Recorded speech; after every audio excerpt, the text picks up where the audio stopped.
swerte naman ninyo. Buti pa kayo, maling ang ulam nyo.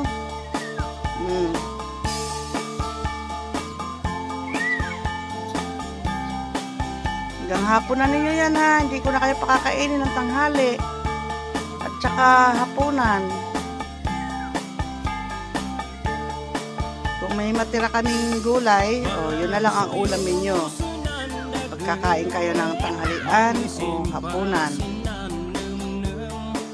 Kasi gulay lang ang ulam namin. Kaya gulay na rin kayo, maggugulay. Sa ngayon, maling muna. Dahil ang tira namin ay maling ngayong almusal. Hindi pala tira. Inireserba talaga para sa inyo yan. May portion kayo.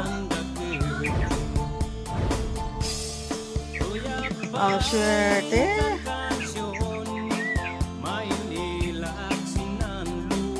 Pag walang dilata, hindi maggugulay na lang kayo. Good morning. Yung araw sumikat na. Medyo mataas na. Katatapos lang ng almusal, kaya yan, maghahanda na naman para maglinis dito sa kapaligiran. Maraming mga liligpitin. Pinakain muna ang aming alaga. Mga alaga, yan. Dati magkaaway, ngayon ay magkakampi na. Magkaibigan na sila. Wala silang magagawa. Silang dalawa lang ang magkasama dito. Laging magkasama ang aso at pusa.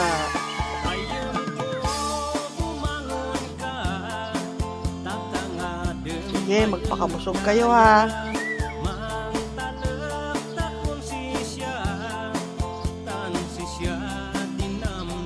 Itong pusa, napakahinhin kumain. Pinili niya. Yan. Pagagalitan ka. Pinili lang niya yung ulam.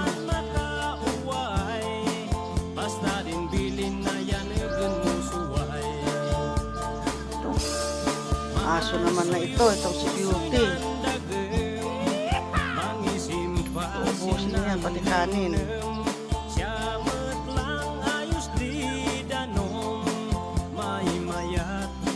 Mababait naman mga ito nakakatulong. Itong si Beauty, tahol ng tahol pag may nakikitang ibang tao. Ganon din pag ibang mga hayop na pumapasok dito sa amin, tinatahulan niya. Kaya dapat lang talagang alagaan ng gusto. Itong si Muning naman, ewan ko ano natutulong nito. Nag-acrobat lagi dyan dyan sa puno na yan. Kaya yun ang natutulong niya. Nagpapasaya sa mga nanonood sa kanya. Kakainin mo yan, meron ka pa nga.